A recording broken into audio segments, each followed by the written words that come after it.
Welcome into One-on-One on Ocean Student Radio KXUY, Sunlink Channel 112. We are live from Studio 318 here on it's a rainy day here in Stillwater, but we are happy to be here. We're going to get into some college football, some NFL, some NBA. We have the Bench Mob on today that did a good segment on the upcoming game between the Thunder and the Warriors, and we have a very special guest coming on the last segment who might flip a desk. He might punch one of us. We don't know what he's capable of doing. He's on very little sleep, so we'll see how it goes. No sleep. The one and only Jason Colicchio will be on in the fourth segment to talk about baseball and his New York Yankees, who Liam's smirking over there. The Red Sox pulled it out, but I was wrong. I believed in the Yankees, but we'll get into all that. They're going down the Astros, just throwing that in there. So we're going to talk about these top 25 games. Okay. There's not a ton of great games in college football this weekend. Notre Dame plays Pitt, Auburn and Tennessee, Florida and Vanderbilt, a bunch of snooze fest games that Alabama, Missouri. That's got to be great, if you want to see someone put up 100. Death to the Tigers. Good Lord, it could get ugly. So we'll start in Death Valley. Okay. Last weekend, I was right a lot last Friday, might I add. I was wrong on Notre Dame, but I have to brag when I'm right because I'm wrong for sure a lot of the time. But last week they went into the swamp, and I said they would lose on a late field goal. They lost on a late pick six, which is just as good because Ed Orgeron is. I really don't think he's a good coach. But the number 2 Bulldogs are coming to Death Valley. Who do you have in this matchup between Georgia and LSU? I've got the Bulldogs. LSU could have manhandled Florida last week, and I would still take Georgia in this game. I think they are very clearly the second best team in the country. Not that they're on Alabama's level by any means, but I think they're the second best team. So I'm taking Georgia. I'm going to say by two scores. I think it's close early. LSU tries, and then they realize that they just don't have what it takes to compete for 4 quarters with a team like Georgia. I'll take Georgia probably 45-17.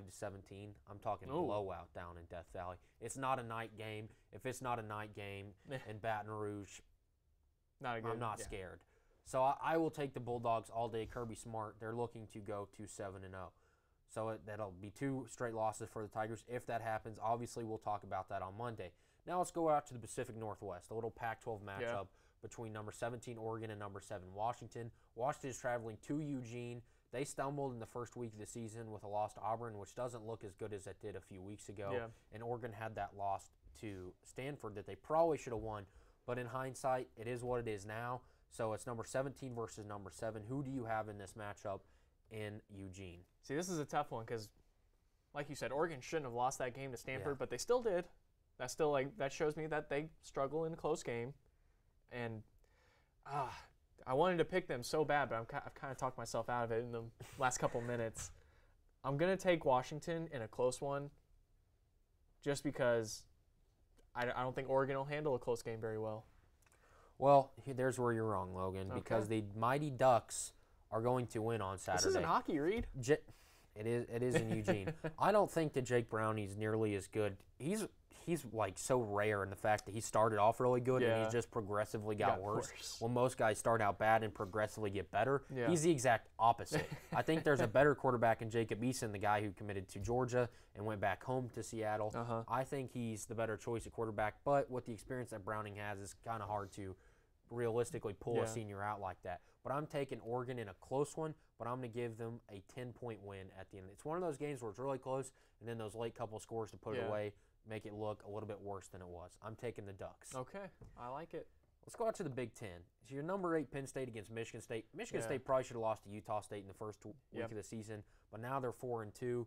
They're kind of struggling. 3-2, excuse me. They're struggling. They're going in to Beaver Stadium. Who, whether it's a whiteout or whatever, they sell it out 100-some-odd thousand. It's loud. I criticized Penn State a lot after that loss to Ohio State, which I think they totally deserved. I think they blow out Michigan State tomorrow. I agree. Yeah, the line is right now -13 for Penn State. I think it's going to be a little bit uglier than that. I would say a 21-point win, like something like I'm going 42 north of that. Really? What do you think? Well, give me your score prediction. Like 56-7 type blowout. Oh my gosh. That you rarely see in the Big Ten. Seriously, Michigan State is not very good. Yeah. They almost lost to Utah State, which Utah State beat BYU. BYU beat Wisconsin, so by default they already have, they're already better than the Big Ten. Yeah. I mean, it's just the proof's in the pudding. I man. like the math. It's right there. That's good logic. Well, I mean, you look at these college football analysts, that's the type of math they use to make their arguments. And, I mean, what kind of math does Joey Galloway use? Yeah. Do you think that math I just Yeah, pulled up was that's true. bad? Joey Galloway, I mean, he picked Baylor to win the Big 12. That's why Oh. I don't know what him and Kirk Herbstreit did to be punished with Texas Tech Yeah. TCU last night, Kirk but they Herbstreit did made something somebody bad. mad. Yeah. Joey Galloway, how they still put him on TV after that prediction, that's almost a fireable offense. They lost to Liberty. Yeah. Baylor with 10 L's. But he's still there. He's Yeah. still, but that's the kind of math they use. An SEC matchup, a team that's beat Kentucky and a team that has lost to Kentucky. Yes. Texas A&M, thank you, Aggies, because I spent 6 weeks saying you were going to lose, and they finally lost. They beat Kentucky. Thank the Lord, because I couldn't take that another week. They're going to South Carolina, I do believe, and South Carolina is 3-2, not very good. Will Muschamp's kind of what we thought he was, bringing the Florida to South Carolina where they can't score any points. I think Jimbo Fisher beats I agree. Beats South the Carolina brakes. pretty easily. Yeah. Yeah, South Carolina, they kind of proved they're not all that great. One of their losses was obviously to Kentucky, but I can't remember off the top of my head their other loss. I don't think it was from a very good opponent, Marshall. They lost to Marshall. South Carolina lost to Marshall? Yeah. What was That's the score? Oh, wait, no, I'm sorry. That was canceled. I'm sorry. They lost to Georgia. Oh, They lost. Yeah. So I'll take the loss to Georgia. I will not accept a loss Yeah. to Kentucky. yeah, and their game against Marshall got canceled. Sorry about that. I Yeah, hope go- no one stopped listening in the middle of that sentence. Good football But- programs don't lose to Kentucky. They don't. Florida lost to Kentucky. Bounce back. Okay. They played again this week. Florida would win by 100. Okay. Too bad they don't play this week. Florida has found their niche now. Yeah. They're finding ways to score. They're finding ways to win. It kind of Not- seems since that Kentucky game, Yeah. it was kind of a It was wake-up an embarrassment. Yeah. It was an embarrassment. It'll go another, 38 years? Probably won't Yeah. ever be that bad again. But Florida is finding their way. I don't think they're going to make it to the SEC championship or anything. Obviously, they won't be able to beat Georgia. But speaking of the SEC, the number 1 Alabama Crimson Tide are taking on the Missouri Tigers. Yes. My home team, I guess. I mean, I'm from Missouri. I don't really claim Mizzou. I don't think that anyone in the state of Missouri really wants to anymore. But Alabama's a 28-point favorite right now. The over-under 74.5. They went to Fayetteville last weekend and absolutely annihilated Arkansas. 61-30 or 65-31. Tua Tagovailoa had like 350 yards and 4 touchdowns on 10 completions. They gave the 31 points to Arkansas as sympathy. Mostly in the fourth quarter, too. Yeah, those were sympathy Yeah. points. Every point, I think Drew Lock's one of the best in college football. He will be a top 5 pick. But every point he gets in Tuscaloosa will be a sympathy point. The Tide will roll easily. Yeah. Do you think 28 points is too low for Alabama to be favored by? No, because I think Vegas has started to realize that Alabama could win these games by 60 if they really wanted to. Yeah. But Nick Saban does have respect. Mm-hmm. And the score is never really as bad as it could be with Nick Saban. That's true. Well, when you don't play Tua for Yeah, 4 he hasn't quarters. played a fourth quarter yet, Yeah. and it's week 7. Yeah. That's insane. I can't wait for a game where he has to play in the fourth quarter because that means it's a good football game. It will come at some point. Number 15 Wisconsin and number 12 Michigan. I don't buy into Wisconsin. They lost to BYU. BYU lost to Utah State. I'll bring that math up again. I don't think that Wisconsin's very good. Yeah. I really don't think Michigan's I was about that to say, good either. Who do you think is worse? Wisconsin's worse. Okay. Michigan will win by. I'll take that. I think it's a boring game. Yeah. A typical Big Ten snooze fest. What is it, 11 a.m. kickoff or something? 6:30. Oh, a night game. They have lights in Michigan. Didn't know that. the Big House. It's like if we have lights here. We don't get many night games. We did this year, and look Yeah. how it turned out. Yeah. Michigan's a 10-point favorite. The over-under is 49. I don't think they get to the over. No. I really don't think. I think it will be like a 17-14 type game. You think it's that close? I really do. I think it's just a ground and pound tough game. Yeah. And Shea Patterson really hasn't impressed me that much either through 6 weeks. He really hasn't. He's impressed me. Like, obviously, this is kind of how it goes. You trash Michigan, I kind of build him back up. I think Yes. Shea Patterson's gotten better every week. I've mentioned that, and I know you disagree with that, but I think he's gotten a little bit better, taking steps each week. And I don't know if he's going to get better this week, but I hope he does. I hope it's not as close as you're saying. I hope Michigan wins by the 10, at least that they're predicted to win by. But I don't know. I'm expecting Shea Patterson to kind of have a show-off kind of game. Because I don't think Wisconsin's that good either. I wouldn't mind seeing Michigan. I don't have anything against Michigan. I just don't buy in. And they get the hype because they are Michigan, and I can understand that. But at times you have to take a step back and realize Jim Harbaugh may not be the answer, but it's another. If he loses this game, will you finally admit that they're not great? Yeah. Thank you. I will. I will talk. I'll put it out there. On Wisconsin. On Wisconsin. I'm a Badger fan. I'm going Jordan King now this weekend because I want that admission on Monday. I'm really counting on Michigan to pull this one out in like dominating fashion because I do not want to have to say that on this TV show. It's going to happen. Last night in the Big 12, Texas Tech went to Fort Worth and beat the Horned Frogs 17-14, making TCU have a losing record. That's insane. That is not what anyone thought was going on at this point. No.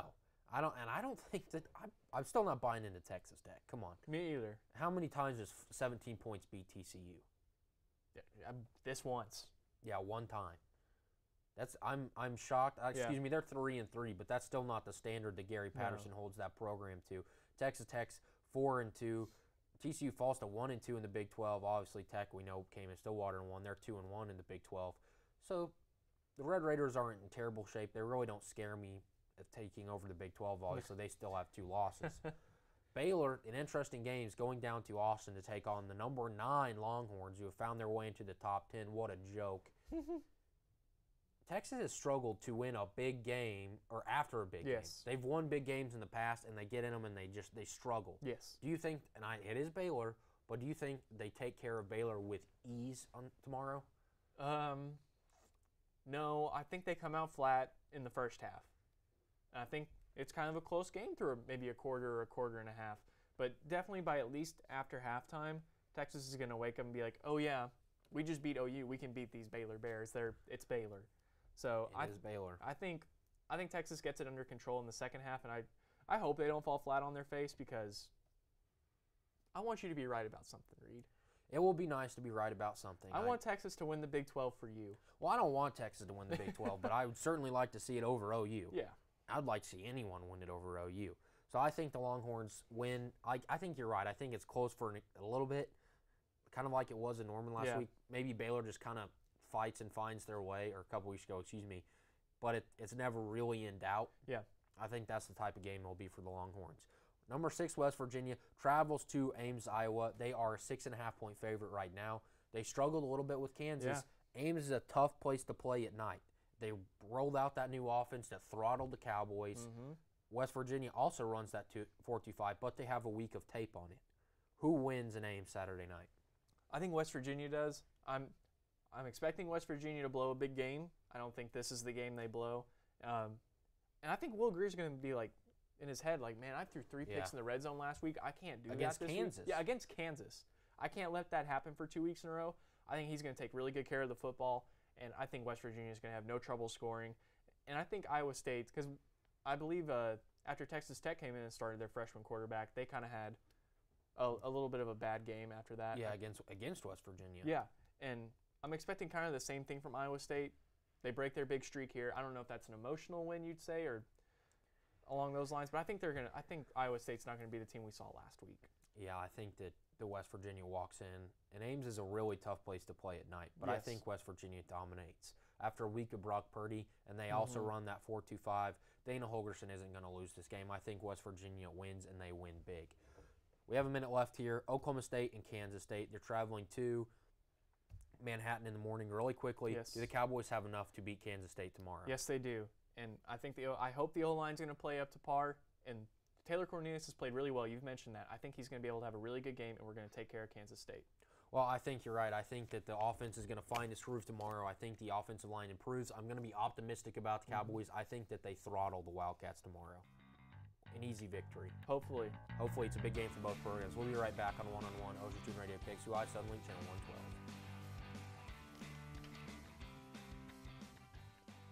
Brought to you by Oklahoma Christian University. Get your master's degree in accounting, business administration, theology, engineering, computer science, or cybersecurity from Oklahoma Christian University. Apply at oc.edu/grad. Oklahoma University is committed to offering the best graduate school experience we possibly can. Come learn and grow with us. And The Table. Stop by The Table on Thursdays at 8 p.m. to join their Bible study. Shoot Rachel an email at rachel@thetableosu.com for more information. We'll be right back. Determining your future by selecting a major can be difficult. It's okay to be undecided. Connect with the College of Arts and Sciences, where your options are endless. Where you can uncover your passions and achieve your goals. Express your creativity by exploring a career in the visual and performing arts. Investigate new discoveries to make the world a better place with a career in science. Advance knowledge, communicate progress, and contribute to a healthier planet with a career rooted in the social sciences. Discover your career by looking at the world from different perspectives through the humanities. Realize a better tomorrow through problem solving and mining data that can change lives. CAS prepares you to succeed through internships, study abroad, student-guided research projects, and service activities. With 109 majors, 52 minors, and 24 departments, the only thing missing is you.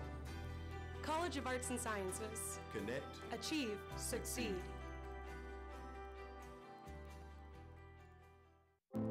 When you have a team of physicians and nurses that really truly care about their patients, that translates into patient care. It's a small practice, it's a small town. Everybody really takes that time to put the patient first. Everybody cares what's happening to me and that I'm making progress and I'm gaining my freedom back and my mobility back. This patient is saying thank you.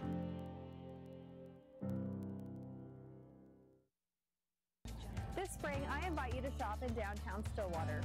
Downtown Stillwater is home to locally owned shops, boutiques, eateries, and dependable professionals that you can trust. Find the perfect gift for your graduate, have a delicious meal with mom, or just stop in to enjoy great spring savings. By creating a demand for local goods and services, you can ensure a place for the local businesses that help give our community character and keep it unique. On behalf of Downtown Stillwater, thank you for shopping local.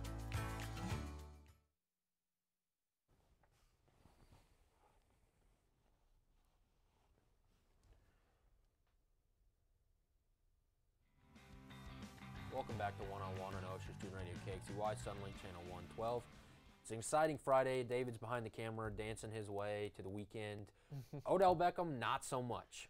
Headbutting a heater or whatever it was, storming into the tunnel before halftime, being a little baby, a very well-paid baby that everyone besides apparently the New York Giants knew was immature. I'm not shocked by his actions last night. Neither I'm am I. not shocked that they lost to the Giants, or to the Eagles, 34-13. I'm not shocked that Saquon Barkley was the only bright light, and I'm not shocked that Pat Shurmur was a jerk after the game. The Giants are a mess. They're really bad. They're 4-19, I believe, since Odell went and took that picture on a yacht before the playoff game in Green Bay. Just saying. That was almost a curse. It's almost a curse. Yeah. He's just, I mean, with the comments last week, Odell Beckham is a headache. He's a nightmare. But that's normal for a wide receiver. Do wide receivers propose to a net and take cheap shots at Josh Norman and headbutt a heater and throw things, and they look like a 4-year-old who got kicked out of Toys R Us. He's a joke. He's not professional at all, and he's a well-paid. If Odell Beckham doesn't make that catch against the Cowboys and go like that, and he's not on the cover, thanks for screwing up a year of Madden, by the way, Odell. If he doesn't do that, outside of that catch, what has Odell Beckham done? Said a lot of stuff. Tell me. Outside of that, what has he proven? Absolutely nothing. Nothing. That catch got him paid. Outside of that, look. But you have to look at who's throwing him the ball. Eli Manning does not give him a ton of opportunities to make great plays. They can barely throw it further than 7 yards, and that's not just Eli's fault. That's the offensive line's fault as well. That's an awful offensive line. And I can agree with he's struggling with Eli Manning. Yeah. That's fair. But you don't have to act like that. Yeah. You don't have to act like that. And that's the Giants' fault for not drafting a quarterback. Yes. Now, I don't think you should put a rookie quarterback behind that offensive line anyways, but at least, like we talked about with Oklahoma State, at least you have some substance in the future. You're building something. There's no building. Saquon was the wrong pick. Yeah, and not to say that I don't think you're trying to say Saquon was like a bad player. He's the best player on that team. Yeah, he's the best player on that team with 13 carries, 130 yards, and a touchdown, plus almost 100 yards receiving on 9 catches. And he's crazy.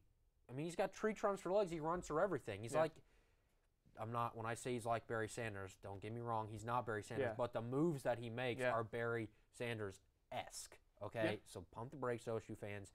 He's kind of like Barry Sanders. But, I mean, You don't win Super Bowls No. with running backs. No running back leads you to a Super Bowl. You win Super Bowls with Peyton Manning and Tom Brady, Joe Montana. And the Giants apparently are the only ones who don't know that. Yeah, honestly, I think if they had just kind of like let Eli go at the end of the season, instead of benching him for Geno Smith, who had something to say after the game, by the way. I was a fan of that. I love it when people are petty like that. Yeah, he also got punched in the locker room once. So also true. But if they had just let him go at the end of the season, they could have gotten away with drafting a quarterback for his replacement. Don't you think if they had just handled that situation a little bit better, they wouldn't be dealing with Eli Manning right now? Yeah, Ben McAdoo made a mistake in benching Eli Manning because if they had a good young quarterback, but I mean it was Geno Smith. Yeah. Who hadn't had a good game since the Orange Bowl against Clemson for West Virginia. So Geno Smith, tone it down. No one thinks you're funny. Logan thinks you're funny. No one else thinks you're funny. They made a mistake and handled that. They should have drafted a quarterback. Yes. They are a mess. It's not necessarily Pat Shurmur's fault. They give no effort. Eli Manning is a 65-year-old grandpa out there with a noodle arm. Throwing ducks. Behind an offensive line who is one of the worst in the NFL. Odell Beckham's a child throwing tantrums. Sterling Shepard's throwing tantrums. Odell Beckham Jr. had to calm down Sterling Shepard last week. That's how bad. I mean, it's a nightmare for the Giants. But it's a self-created nightmare. But yeah. Let's go through our fantasy football really quick, and then we'll jump into these games because fantasy football usually takes us a little bit longer. Yes. Got to go fast this week. All right, we'll go fast. All right, I am starting Kirk Cousins. Last week, 14.1 points, projected 19.1 against Arizona. Arizona's awful. You are going to get a lot of points out of Kirk Cousins. And Jared Goff versus Denver, your Broncos are pretty bad. The high-flying Rams offense is going to come through. Ready for them to lose the rest of their games. Yeah, start Jared Goff this week. All right, starting Tom Brady. He's projected at 20.3 points. He plays your Kansas City Chiefs, who are really good at football but are really bad at defense. He's averaged Kansas City gives up 23.7 points to quarterbacks. I think Tom Brady's going to blow that out of the water. And then my second quarterback is Matt Ryan. Plays against Tampa Bay. They're dead last in fantasy defense to quarterbacks. They gave up 40 points to Mitchell Trubisky. That's awful. And I think it's going to be a shootout between Atlanta and Tampa. They're both bad defenses. Yeah, so running backs, I'm going to start Todd Gurley against your Denver Broncos. I think everyone has a big day in Denver besides the Broncos. Almost 30 points last week, projected 18 points. I think he hovers around 30 again this week. And Christian McCaffrey, because you saw what the Saints did to Washington, they couldn't catch up with the speed. 15 points last week, projected 13.6 this week. It's going to be a good week for Christian McCaffrey. He's so much fun to watch. Just had to add that. My running back that I'm starting, Marshawn Lynch. He's playing against his old team, the Seattle Seahawks. And he's going to make sure, especially after last week, he gets the ball if they're ever on the 1-yard line, and he's going to cram it in there. He's projected 12.5 points. It's definitely a revenge game for him. And Seattle gives up about 20 points, fantasy points per game to running back, so look for Marshawn to have a good game. And then the second guy, James White, plays your Chiefs. He's on the Patriots. He's not going to run the ball everywhere, but he's a good receiving target, and especially if you're in a PPR league, play James White. Oh, sorry. Yeah, sorry, that was my last one. Okay, so wide receiver, Tyreek Hill. I think he's going to have a big game in New England. Last week, 8.7s against Jalen Ramsey. 10.8 projected this week. I think he breaks that ceiling. And Brandon Cooks because, like I said, Denver is awful. 0 points last week, and that's dependent on if he plays, if he clears concussion protocol. So that's a 50-50 shot. And I have another guy who's kind of dependent on if he clears concussion protocol, and that's Cooper Kupp for the Rams. He's caught a touchdown in every game since week 2, and I think he had 2 touchdowns a couple weeks ago. And Denver secondary is not the no-fly zone anymore, guys. It's hard for me to say, but start Cooper Kupp. And then Jarvis Landry, only projected at 11.1 points. He hasn't had a really good game since week 3, and the Chargers give up a lot of fantasy points to wide receivers. So look for Jarvis Landry. I think he gets 30% of the targets of all of Cleveland's receivers, so start Jarvis Landry. Cameron Brate against Atlanta because the Falcons are a joke. An absolute joke. 0 points last week, projected 15.9. I think he hovers around 15, which is pretty big for a tight end. And Jimmy Graham against San Francisco because San Francisco might pull the Broncos card and they might start tanking. Actually, I don't even know if they're trying to tank. They're just bad. I think, they're just really bad. I think he has a big week with Aaron Rodgers on Monday Night Football against the 49ers. Was that your last tight end? Yes. Okay. My first tight end is Travis Kelce going against the New England Patriots. The Patriots' defense isn't as great as it used to be. He's projected at 11.4 points. Him and Mahomes haven't really connected yet, but I feel like that he has his first huge monster game where he has 100 yards and a touchdown, something like that. Look for Travis Kelce to have a big week. And then the other guy on the other team, Rob Gronkowski. I hate to keep saying this, Reed, but your Chiefs defense is bad, and I know you know that, and I try not to rub it in, but he has not had a big game at all in fantasy this season, and this is the last week I'm giving Rob Gronkowski to have a good game. If he goes out there and gets like 4 or 5 points, it's over for Gronk, in my opinion. That is a bold prediction. So we'll get into who we're sitting. I'm sitting Alex Smith against Carolina because he was awful against, and you know how much I like Alex Smith. Yes. But Jay Gruden is not a good football coach. Alex Smith is struggling. Andy Reid kind of brought Alex Smith up a level. It's coming back down. He's projected 17.9. I think he makes a couple more mistakes. I don't think they get anything going. And Case Keenum against the Rams. Wade Phillips is coming in. He's going to make the Broncos pay for not treating him quite right when he left. Case Keenum has an awful day and throws a lot of interceptions on Sunday. Well, hopefully he doesn't throw the ball a lot. Hopefully we just run it. But my first sit is Dak Prescott, projected 13.5 points. The only real note I have on this is he plays Jacksonville, and they have awful receivers, and he's not going to be able to throw the ball or even stay on his feet most of the game, I don't think. Then my second guy is Andrew Luck, 16.9 points. It's not necessarily about how he can't throw a deep ball anymore. It's more about the weapons he has or doesn't have this week. T.Y. Hilton is doubtful, and Eric Ebron is questionable, I believe. So if Luck doesn't have those guys, he can't have a good game no matter what. I'm going to sit David Johnson and Adrian Peterson much for the same reason. They're playing on bad teams. They're playing against superior defenses. They're not going to be able to get things going. David Johnson projected 12.3. Adrian Peterson projected 11.3. I think they both go way under their projections and have pretty slow days on the ground. I'm going with Kenyon Drake. I don't think Miami, after that hot start, I don't think they're going to be in a lot of games, so to speak, so I don't think they're going to have a lot of opportunities to run the ball, especially this week. They play Chicago. And then I'm sitting TJ Yeldon. He's projected 12.2, and I know they're playing Dallas, and Dallas's defense has kind of been ravaged, but I believe they get Sean Lee back, and I think that's going to make a big difference in the run game.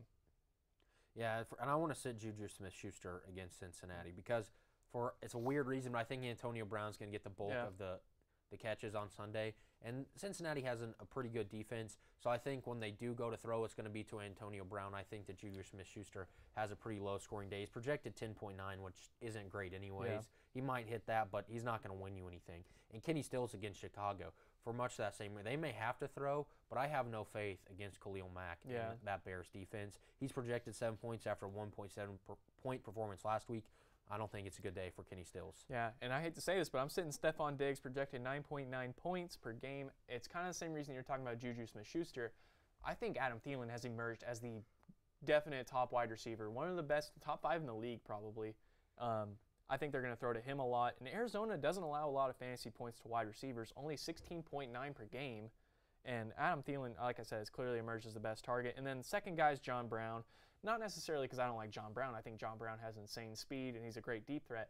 But I don't trust Joe Flacco. And I know Kenny's not going to like that upstairs, but I just think Joe Flacco's kind of magical run he's had this year is over. So sit John Brown. Really, so we can get in a couple games here. I'm setting Antonio Gates and Jared Cook as my tight ends. And I'm sitting Kyle Rudolph and Mark Andrews. All right, it's time to get in the games that we want to talk about. Let's do it. Really quickly, we have a minute here. Steelers at Bengals. I think I went Steelers. Yeah, I'm taking the Steelers as well. I know, I took the Bengals. I picked the Bengals. Bad pick, bad pick. We'll see. There you go. You did take the Bengals. Chargers at Browns. We're both taking the Chargers. We're not buying into that Baker hype here in Stillwater. Never have, never will. Bears at Dolphins. Khalil Mack has a big day, taking Ryan Tannehill down. Yeah, I agree. Jags at Cowboys. We're both taking the Jags to bounce back. That might be a bad game of worst quarterbacks. It's going to be an ugly game. Yeah. That's for sure. Ravens at Titans. I'm taking the Ravens. I'm banking on Jay Flacco. Good Lord, that's how much he means to people, football fans. Joe Flacco has a big day against Tennessee. I think Joe Flacco's runs over. I'm taking the Titans. Taking Mariota. Okay, Chiefs at Patriots. You know I'm taking the Patriots. And Reed, I had to pick against your Chiefs. I feel bad, but I think the Patriots are going to hand the Chiefs their first L. This is the first week where I really don't think the Chiefs are going to have enough to win. They as bad as their defense is, they're really injured, so it just got worse. They're going to have New England found their stride. It's October, so it's going to be tough to go into Foxborough and win. So we're right back after a quick break. You're watching 101 on Ocean Studio KXUI Suddenlink Channel 112. Credit Union. Visit facebook.com/TinkerFCU. While you're there for your family, we're there for you. Tinker Federal Credit Union. And OSU Communications. Not sure where to park? OSU Communications has got you covered with parking tips and bus schedule information. We'll be right back.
In my mind, I was never going to walk right again. Before we were through, we had walked 23 steps. And that was my first steps of freedom. This patient is saying thank you.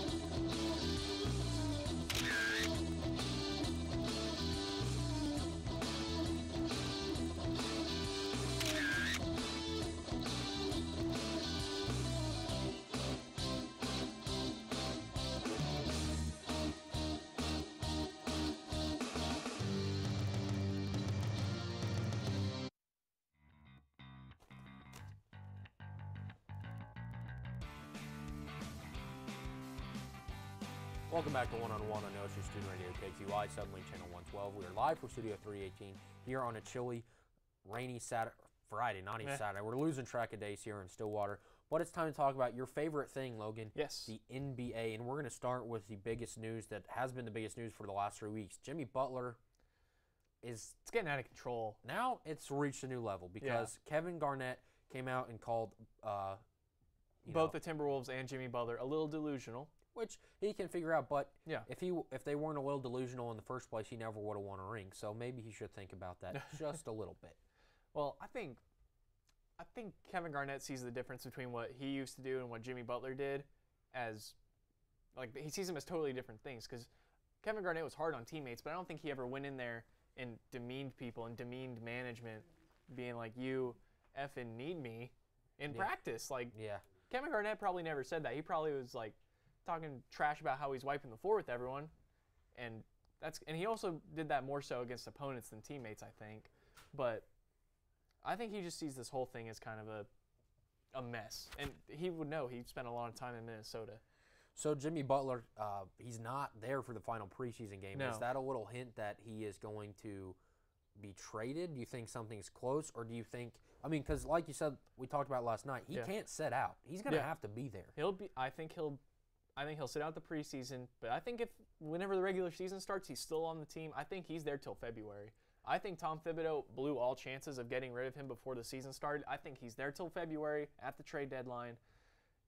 And I don't think it matters that he's not there in the preseason, which is unfortunate that he's not there at all because he's obviously causing a distraction. That's all that they were asked about was, why isn't Jimmy here? What was practice like the other day? And that's just a distraction. I don't care if Jimmy thinks it's to encourage guys or what. It's a distraction that's unnecessary if you're trying to win.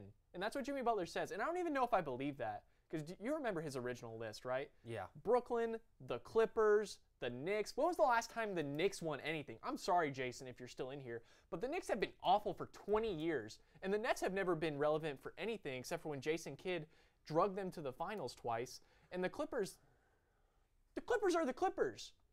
No one even wants them in LA. We've talked about moving them to Seattle numerous times. And I don't know how you can make that list in a serious manner and then be like, I'm all about winning. And, a lot of stuff has come out about whenever Jimmy was on that 2016 Olympics team and how he didn't get along with hardly anyone on the team. And there were guys like DeMarcus Cousins on that team, Kyrie Irving. A lot of big egos were on that team, Draymond Green.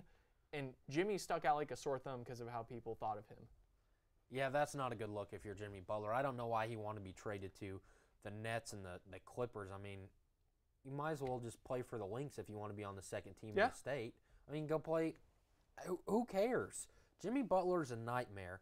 But I love that he went into practice and challenged him. If he would have challenged and lost, this wouldn't be a story. But he went in and challenged him and dominated Karl Anthony Towns and Andrew Wiggins. I love that. If you're those guys, that has to be a wake-up call. It's an embarrassment. With Andrew Wiggins, I don't know that it ever will be. I don't know if Andrew Wiggins has the heart to do that. But I have a different view of Karl Anthony Towns. I think Karl Anthony Towns is. I don't know if it's going to translate this season, but I think he's going to start working a lot harder in the offseason all the time. I'm hoping he sees this as a grow-up kind of moment. Yeah, you would hope so. Yeah. I mean, he has to because this is now it was his franchise in the first place, but Jimmy Butler's not going to be there past this year. No, and I think it's been his franchise the whole time, and I think that's a problem with Jimmy. I think that's one of the reasons Jimmy so hard on him because Karl Anthony Towns is far and away more talented than he is. I think he was the best player on the team last year, but I think Jimmy was more important to winning. That's kind of like the KD-Steph argument in Golden State, which one's better, which one's more important. But I think Karl Anthony Towns was the best player on that team, and I think Jimmy wanted to push him in the right direction, but I think he is an awful teammate. I'm going to come out and say it. I think Jimmy Butler is an awful teammate, and no one should want to play with him.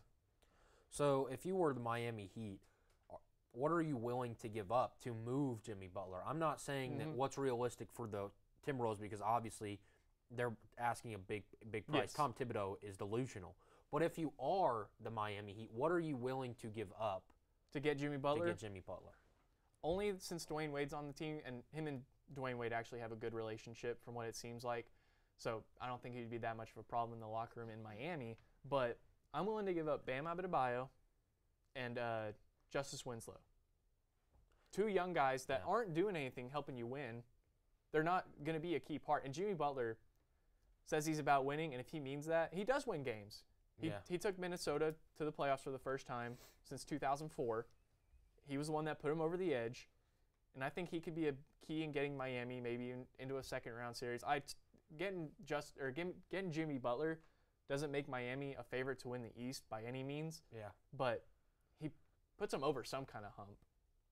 Well, yeah, and that's the thing is he wants so much money. He wants that fifth-year extension. He wants that mega deal basically, and he's a nightmare. He's never played 82 games, and he's not a franchise-changing player. Right. I mean, your team gets better because Jimmy Butler is talented. Look what he did in practice. Look what he's done. But he hasn't been on the floor. He's missed a ton of games. Yep. He's a nightmare, and he doesn't change the overall scope or future of the franchise. So why would you go get him? In 7 years, this guy's played over 15,000 minutes, which is a lot of miles, especially with the injuries he's had. He has played 82 games twice, but that was not as a starter. That was as him coming off the bench. It was the second year, so I don't know if you can really – I don't count that. Never played 82 games as a full-time starter and as an impact player. I don't know. He's one of those guys – I don't want to put him in the Kemba Walker category, but he's one of those guys that's good and he will take your team to another level, but he can't be your best player if you want to win a championship. Yeah, I totally agree. But, I mean, where the Heat at? I mean, they're losing. Yeah. Dwayne Wade's over the hill. We all know it. It's his last year. We're all here to give him the Derek Jeter type of salute to service. We're going to give him stuff. I mean, I don't know what they're going to give him when he comes to Oklahoma City, a thing of beef jerky. I don't know.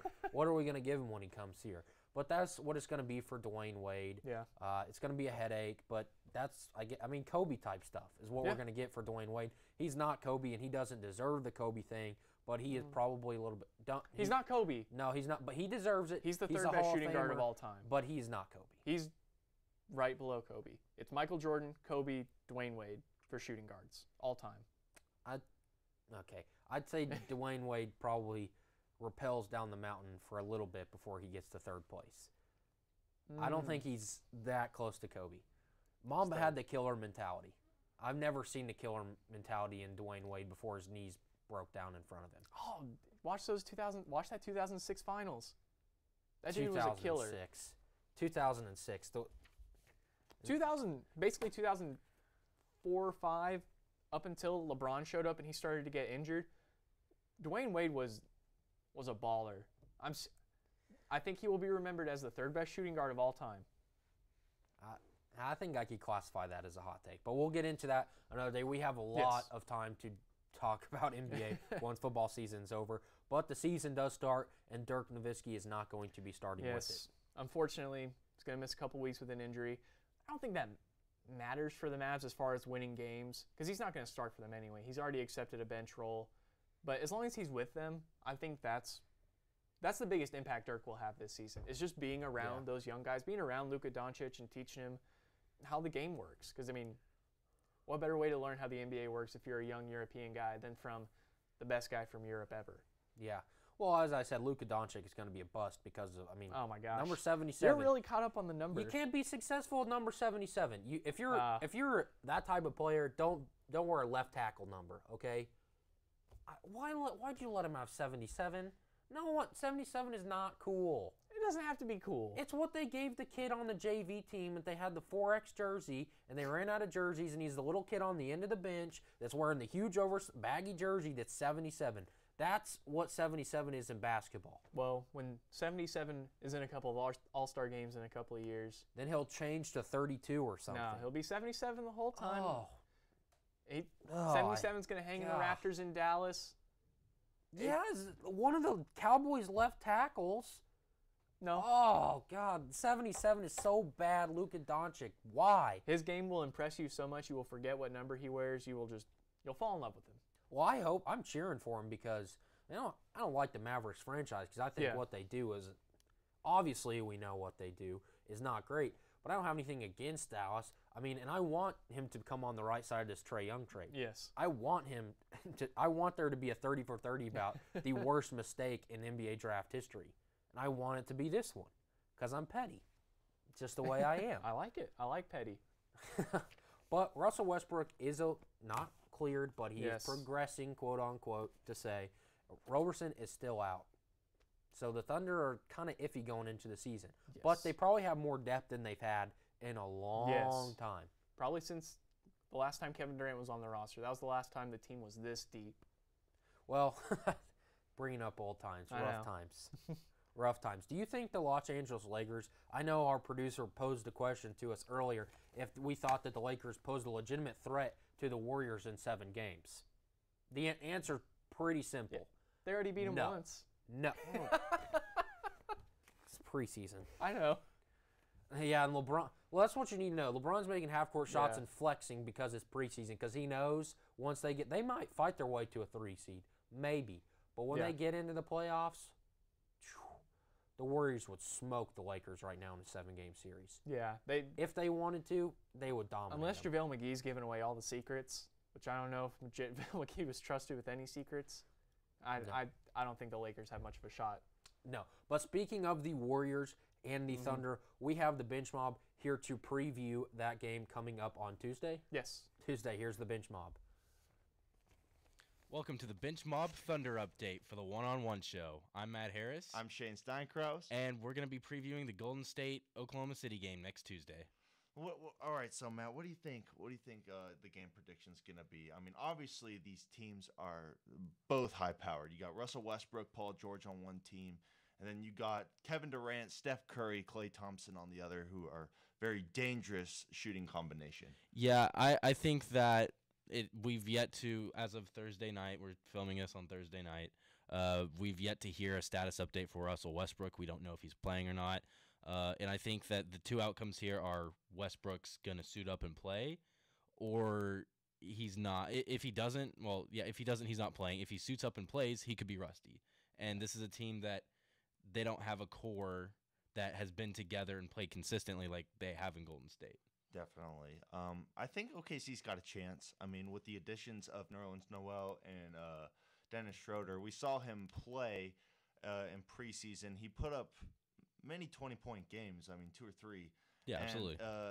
He's going to be a key asset for this Thunder bench. He's definitely going to give Russell Westbrook more rest than he's seen in the past 2 years.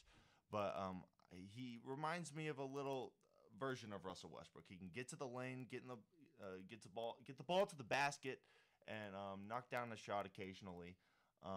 But it's going to be interesting to see how him and Nerlens fit into the Thunder squad as well. But I gotta say, I think Oklahoma City it's gonna be tough to win it at Oracle, especially that the reigning NBA champions. Ring night. It's ring night, so it's gonna be difficult, but it's gonna be a heated game. I mean, both these teams don't like each other. Obviously, we got the whole Kevin Durant situation, how he left us in 2016 for the Golden State Warriors, whom we took to Game 7. We were ahead 3-1.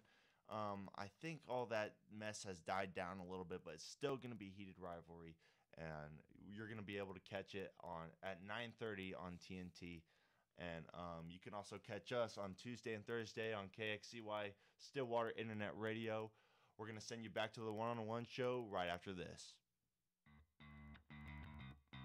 One-on-One is brought to you by Oklahoma Air National Guard.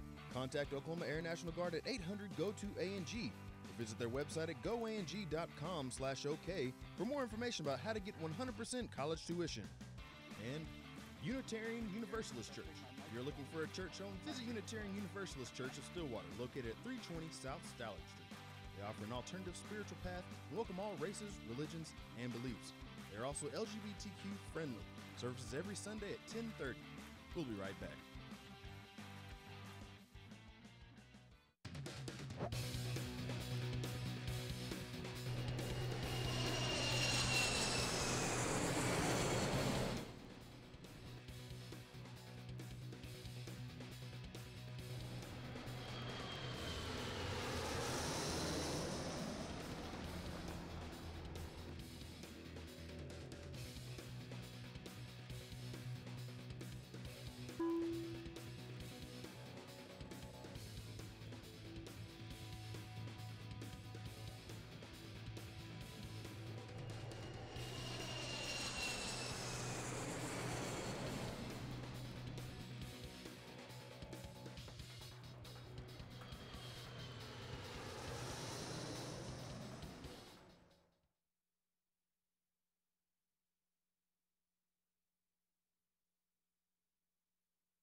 Welcome back to One-on-One on OSU Student Radio KXUY Sunlink Channel 112. Joined by our special guest, Jason Colicchio. I did not know that bump was coming in. Is it gone? Is it over? Are we good? Okay. It's over. We're going to pretend like the Red Sox did not outscore the Yankees 20-4 in Yankee Stadium. That sounds good to me. They were 6 inches away from probably forcing a Game 5, but there's always next year to get number 28. The Red Sox are still working on, number 5? So they can win for 20 years, and they still wouldn't catch up the Yankees. We got to rely on something. But as you see here, the New York Yankees and New York Knicks. And you had your Jets jersey on the other day. I did. It's like the New York Minute around here. Give us an update in New York sports. The New York sports. Well, I know my Jets are going to win this week against the Colts. How do you feel about that? Well, I mean, I think that we could probably assemble a team with this crew to go beat the Colts, but I could get behind that. That's not wrong. I mean, hey, Sam, your Jets beat my Broncos. Tore up my Broncos, Sam Darnold. Savior Sam did. Hey, you and I are 2-0 against the Broncos. That's what I like to hear. Hey, that just means we're closer to the number 1 overall pick. Just wait till we get a quarterback read, then you're in trouble. Hey, we've got a Hall of Famer already, and they got Savior Sam. I mean, the Broncos have their best quarterback's John Elway, and he just had shoulder surgery, so he can't play. He won 2 Super Bowls. Yeah, don't remind me. Yeah. So I want your take on this because you have an interesting perspective. I know that we label you you are the Yankees guy, but That's right. it's not like you just know New York. We will allow you to expand your realm of knowledge outside of the state of New York. So I want to ask you, I know you're not going to pick the Red Sox to win. I didn't pick I went on a nice tangent, and I said if they lost, you couldn't blame me, but it's Chris Sale against Justin Verlander tomorrow in Fenway Park, the Red Sox or the Houston Astros? I'm going to have to go the Astros. You know, I was looking earlier at some stats, and Chris Sale's 0-2 against the Astros in the postseason, both from last year. Whew, I did not know That's that. not good stats. It was about an 8.38 ERA, I believe it was. Oh, that's worse than my freaking Little League record, man. Even I could pitch better than that. I don't know about against the Astros, but yeah, that's not a good ERA. It's just, you know, it feels unfair sometimes playing against the Astros. They are just like, they have this lineup, this pitching, like it's Verlander, Garrett Cole, and then Keuchel. It's just, it doesn't seem fair sometimes, but you know, Sale's a good pitcher. I don't think he does it tonight in Boston. Yeah, well, the weakness in the Red Sox is not in Chris Sale, it's in the rest of the pitching staff. Yeah. Hey, one thing I got right in this Yankees-Red Sox series. Listen, outside of the 16-1 thing, the Yankees had a really good chance to win in Game 1. They probably should have the bases loaded 3 different times. But one thing that I got right that Jason and I were perfect on is David Price can't pitch in the postseason. Yeah. He is awful. After he's never been able to pitch in, and he goes 2 1/3. He's like, I still have confidence. Well, kudos to you, buddy, because even your mom doesn't think you can pitch in the playoffs. You are awful, awful. Look, you know, I don't want to skip ahead after Game 1, but Game 2, it's gonna be like a train wreck. Like I'm thinking 9-2 Game 2. Yeah. Price does like 5. Not 16-1. 5 or 6. Not 16. 16. That hurt a little bit. I'm not gonna lie. That game was a mess, but you know, there's always next year. That's all you can say after games like that. There's always next year. Still chasing number 28. But you will get there. The Brewers versus the Dodgers tonight. Actually, before we jump to that, can you give me a prediction of how many games this series goes? The Red Sox. I'll be fair. You know, I'm gonna say Astros. I'm gonna say Astros in 5. Okay. Oh, you're giving the Red Sox 1. Yeah, I'm gonna give them 1. I think they take one in Houston, actually. Oh. I don't think they win in Fenway, unfortunately for them. But you don't sound too upset about that. No, I'm very genuine. Yeah, don't worry. I'm still true to the Yankees. Your anger doesn't stem from just being the Boston Red Sox. I mean, you were actually like yelled at as a kid in Boston one time for wearing a Yankees jersey. So hey, I mean, I don't blame you. I don't either. That was very traumatic. You know, I was a young kid in middle school. I had my Landry Fields jersey on. I didn't deserve to get yelled at by some Boston grown adults. Some grown Boston adults, you know. I didn't deserve that. No. Anyway, now I'm traumatized. The Brewers versus the Dodgers. It's Gio Gonzalez versus Clayton Kershaw tonight. Who do you have taking Game 1? Dodgers. It's Kershaw. You know, you just can't. I know he's a little shaky in the postseason sometimes. He's no David Price. He's no David Price, not by any means, that's for sure. But I think Kershaw reins it in tonight. I think he pitches 7. 7. I think I get behind that. See, the thing with me with the Brewers is, especially when they go to L.A. and you have all the famous people sitting behind the dugout. Yeah. And I hate to say that because there's a lot of people on that roster who have won World Series. You look at Lorenzo Cain and Moustakas. They've been in these big moments. But for a franchise as a whole, when they get in those moments, they look around and you see Kershaw on the mound when they go back to L.A. and you see all those famous people in the stands. Magic Johnson doesn't get too much. That's my only concern with the Brewers. I don't think so, because a lot of these guys are from your Royals, and they won a World Series. I mean, these guys know they've been there before. They know how to play in these kind of games. I don't think the crowd in LA is going to get these guys. I think what's going to get them is the bats, the Dodgers bats. It's hard to find a weak part in that lineup. Yeah, and that's something that you could say for almost a negative for the Brewers is they've been so good for so long at the plate that it's going to have to wear off at some point. It may not wear off till spring training next year, but at some point they're going to drop off a cliff, and you don't want it to come in the ALCS or the NLCS, excuse me. So I'll take the Dodgers in 6. Okay. I like the Dodgers in 6. I'm gonna say that as well. What about you? I am not picking the Dodgers. Brewers in 7. I can respect it's that. It's the Brew Crew. I can respect it. So it's the Brewers versus the Astros. We'll have you back on. You're now our baseball analyst for that's what I like to hear. For one-on-one. But we have a couple minutes here, and I want to talk about what's across your chest, the New York Knicks. The Lizard, Kristaps Porzingis, how many games is he going to play? Is Fizdale the answer? I don't think so, because you have Dolan as your owner, and that is literally the worst owner in sports. You know what the best case scenario for the Knicks is? And I'm going to see if you agree with this. All right. James Dolan is too busy playing jazz everywhere. He's going to go play in so many venues, have such a good time with his band. He won't even know the Knicks are playing. That's the best case for the Knicks this year. Sometimes I feel like that is the case. I'm not going to lie. I'm waiting for the day that we just take Dolan and we just throw him out the window. And we just bring in someone who knows what they are doing. Yeah. Because if we look, we're gonna miss the playoffs this year probably. I'm not gonna lie. Jason, no. Wow. What happened to the 8th seed? It's heartbreak every year. I say it every year. 8th seed. I switch up the record. It was 43-39, 8th seed.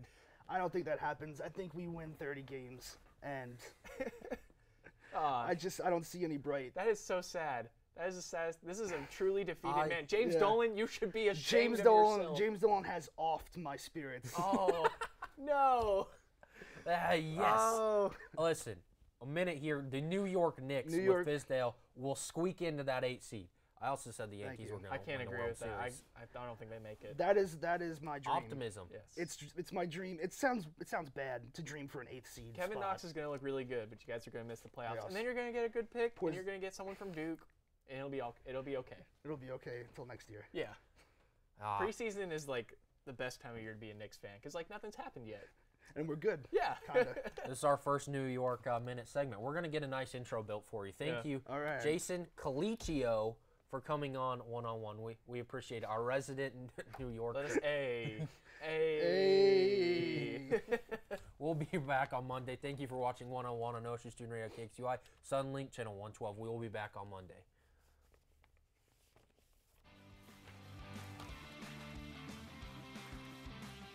Determining your future by selecting a major can be difficult. It's okay to be undecided. Connect with the College of Arts and Sciences, where your options are endless. Where you can uncover your passions and achieve your goals. Express your creativity by exploring a career in the visual and performing arts. Investigate new discoveries to make the world a better place with a career in science. Advance knowledge, communicate progress, and contribute to a healthier planet with a career rooted in the social sciences.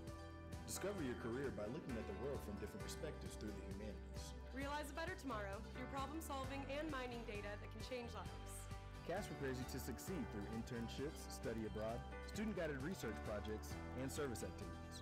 With 109 majors, 52 minors, and 24 departments, the only thing missing is you. College of Arts and Sciences. Connect. Achieve. Succeed.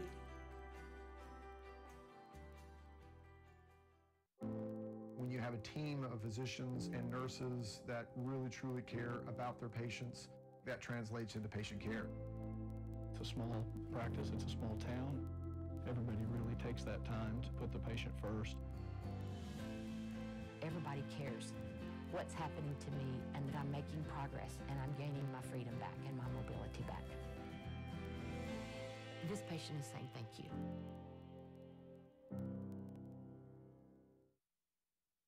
This spring, I invite you to shop in downtown Stillwater.